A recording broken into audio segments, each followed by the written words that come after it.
Hello Earth Signs, hello Virgo, Capricorn and Taurus. Welcome dito sa aking channel, Kapalaran 888. Alamin natin ang daily tarot reading mo sa araw na ito. Ito ay general reading, so pwede kang makaresonate. Gamitin mo ang iyong intuition sa panonood. Okay, Earth Signs, Virgo, Capricorn and Taurus. First card natin is Wisdom. Second card is Asia. And phobias. Bakit ganun? Okay, so nakikita natin dito na posibleng may iba sa inyo dito ang earth signs na nagre-research. Nagre-research siya. Gusto nyong makapag-travel around the Asian countries for work or for leisure siguro, makapag-bakasyon or makapag-trabaho. Mayroon din sa inyo dito na siguro may phobias kayo. Like, dati na kayong OFW. And, siguro, naghahanap kayo ngayon ng trabaho na hindi sa Asian countries. Kasi may phobias na kayo. So, parang ang prospect nyo is doon sa malalamig na lugar. Okay.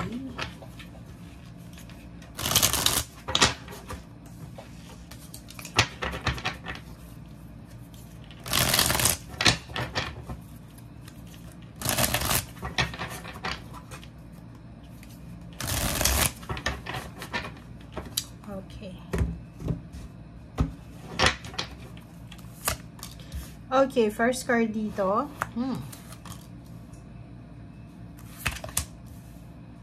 Ang galing na itong 3 cards mo. Kasi itong 3 cards na to is para lang to sa'yo. Balita to eh. Makikita mo dito, may balita ka na matatanggap. Isang napakabilis na balita. Regarding sa success. It's either for your success or success ng mga taong mahal mo sa buhay. Or yung mga taong importante sa'yo na wala ka ng connection. Like, may mga kapamilya, kaibigan, relatives, co-workers, na wala ka ng, sa kanila wala ka ng balita. And out of the blue, isang tao ang pwedeng makapagkwento sa'yo. Diba? Kasi wisdom to eh. Pwedeng may kwento sa'yo sa araw na ito na alam mo si ganito ganyan. Successful na siya, may business na siya, nagta-travel siya around the world, maraming progress, maraming achievement siyang natatanggap, parang ganun. So, comment down below if resonated ka.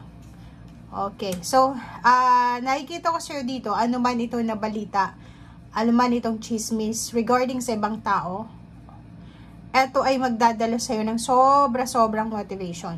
Diba? Parang, dahil sa balita na natanggap mo, hindi sa naiinggit ka ha, hindi sa naiinggit ka, or gusto mang higitan yung achievements ng taong binabalita sa'yo, pero mas lalo kang magiging motivated simula sa araw na ito kasi gusto mo rin na may mapatunayan ka, gusto mo rin na makuha yung good news mo, kasi iisipin mo siya nga naging successful, sila nga is naging masaya, why not me na maging masaya din, parang ganun. Okay, diba? So, nakikita natin dito guys na sa araw na ito, posibleng masaya ka.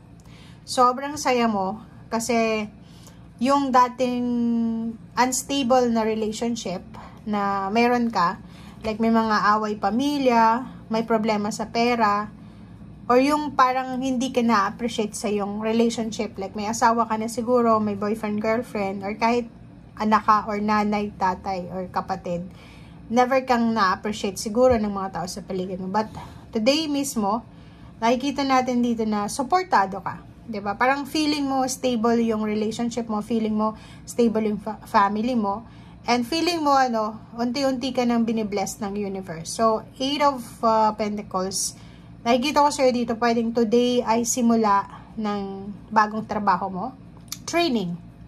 Pwedeng ito yung simula ng training mo, medical exam, or pwedeng ito na yung simula na kailangan mo mag-focus sa trabaho mo. Okay? So, kung dati yung imbalance mo is wala kang pera, wala kang trabaho, unemployed ka, pwedeng yung balance na pinapakita sa'yo dito ng Four of Wands is magkakaroon ka ng trabaho. If dati is wala kang karelasyon, pwedeng may magkakaroon ng karelasyon. If dati hindi ka na-appreciate ng family members, ngayon ma-appreciate ka na. If dati is feeling sa'yo, pabigat ka, ngayon hindi na. Okay, thank you. Wow. So, dito naman sa Justice card na to, nakikita natin na may mga signing of contract dito. Diba? So, if ever man na today is yun, yung oras ng pagsasign mo ng contract sa bago mong trabaho, it's either marriage contract or work contract or career, sinasabi ng barahan, basahin mong mabuti. Okay? Mabasahin mong mabuti itong kontrata, itong papeles, dokumento na pipirmahan mo. Na dapat, yung papeles na yun, na pipirmahan mo, is hindi ka agrabyado. Like, sa mga contract, sa work contract, diba? As empleyado, hindi ka naman yung parang magtatrabaho ka ng parang kalabaw sa pagtatrabaho, pero yung sweldo mo sobrang baba. So, make sure na proteksyonan mo ang sarili mo laban sa mga papeles or sa dokumento na pipirmahan mo. Ang galing ng barahan mo. Nakikita mo to. Sinasabi ng barahan na simula sa araw na ito, wala ka ng oras sa mga chismis, heartaches, pain, betrayal na yan. So, nakafocus ka ngayon sa trabaho. Simula sa araw nito is pagkakaroon ng peaceful na trabaho, stable na financial, peaceful na family, walang kaaway. Alam mo yung parang gusto mo ng magkaroon ng perfect, no? Diba? Gusto mong magsimula. Gusto mong bumuo ng isang matiwasay, tahimik na buhay. Oh, tingnan mo. Diba? So, sinasabi sa'yo dito ng Magician card na walang imposible. Sa katulad mo, na tahimik ka lang, diba? Tahimik, wala ka namang masamang tinapay, diba? Lahat ng tao, pwede mong maging kaibigan, magaling kang makisama, walang imposible sa'yo. Yun yung sinasabi ng Magician card. Walang imposible sa'yo, lahat ng gusto mo, mamamanifest mo yan, as long as na hindi ka magbago. Okay?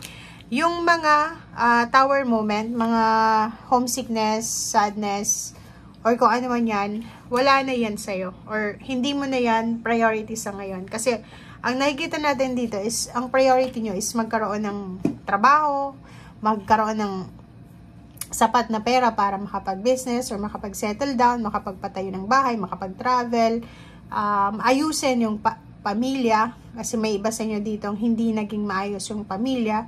So, yun ang focus mo sa ngayon. Wala ka doon sa parang kailangan malungkot kasi ganito ganyan. Mas uunahin mo simula sa araw na ito yung pagka-busy sa trabaho.